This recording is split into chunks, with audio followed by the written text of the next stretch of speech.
Team USA has a bronze medal in place. Now what does Jonathan Horton do for an encore? Good afternoon. I'm Mike Kaler, Deputy Sports Editor of the Oklahoman, with a Beijing Olympics update on NewsOK.tv. Joining me today to talk about John Horton and everything men's gymnastics is columnist Jenni Carlson. Jenny, you weren't in China last night, but you were the next best thing. You were down in OU with the members of the gymnastics teams watching their boy, John Horton. Really was spectacular last night in leading Team USA to the bronze medal.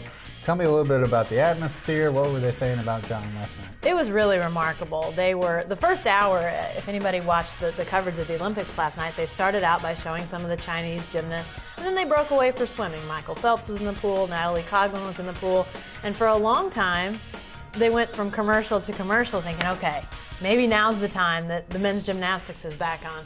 Finally, after about an hour, the men's gymnastics finally came back on. At that point, the U.S. men had already been through, I think, 2 rotations at that point, and they were in pretty good shape. Well, at that point, NBC realized what they had going on and stayed with men's gymnastics the rest of the way. And John Horton was unbelievable last night. Stuck landing after landing, had a huge vault, came back, just put up big score after big score. His high bar routine was electric. I can't imagine what it would have been like to have been in the arena, but I got a good feeling what it was like to be a close fan of his, because the room erupted.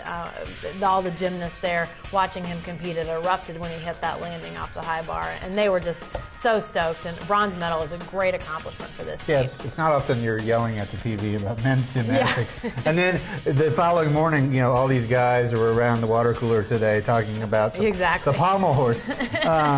And they were actually in third place, or they were actually in first place after 3 rotations. Yeah. And then they go to the pommel horse, which John Horton does not excel at. No. But I can't imagine he would have done any worse than the guys they had going yesterday. Yeah, Kevin Tan and Raj Bhavsar didn't exactly get them off to a great start on pommel horse, and they were in great shape after 3 rotations, leading the competition. They had their hardest apparatus and the lowest scoring apparatus coming up.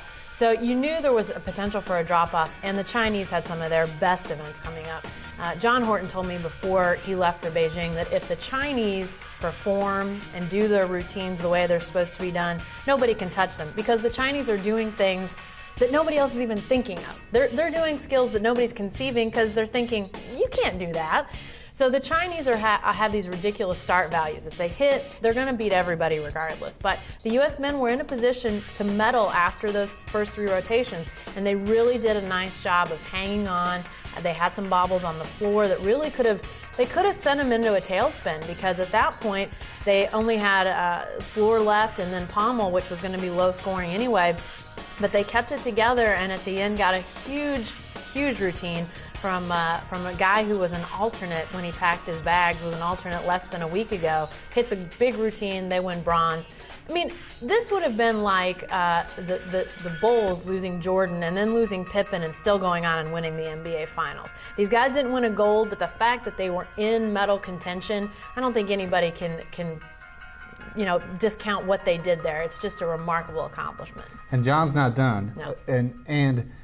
And he looks like he's really established himself as, you know, the #1 guy for USA. Yeah. And he gets to go to the all-around, and he looks like he's right in the thick of it. Yeah, John finished 4th in the all-around of the World Championships last summer, which was a great accomplishment. Just missed getting a medal at the World Championships. And so if he hits like he did last night, he'll be right in the mix. I have to think he's going to take a great level of confidence into the all-around. The all-around is going to be Thursday morning Beijing time, which means it will be late tomorrow night, Wednesday night Oklahoma time. So again, sort of like we did Monday night with the coverage, you just sort of have to tune in and see when they go to men's gymnastics. But they will, because that'll be a big buzz. But yeah, I think John Horton's in a great place. He's going to have to do a pommel horse routine that is not going to wow a lot of people. It's a solid routine, but it needs to be solid for him to be in the mix. And then he just needs to have big scores on things like vault, high bar. I thought his parallel bars routine last night was really outstanding. If he can do some of those routines with some big numbers, floor exercise, I mean, I think he'll be right there at the end. And you got to like his chances. He's going to be so pumped up, so fired up after what they did last night. I think he'll be right there at the end. Alrighty, be sure to keep up with all of the news about Jonathan Horton and the Olympics with the best coverage team in the state on newsok.com, on newsok.tv, and every day in the Oklahoman.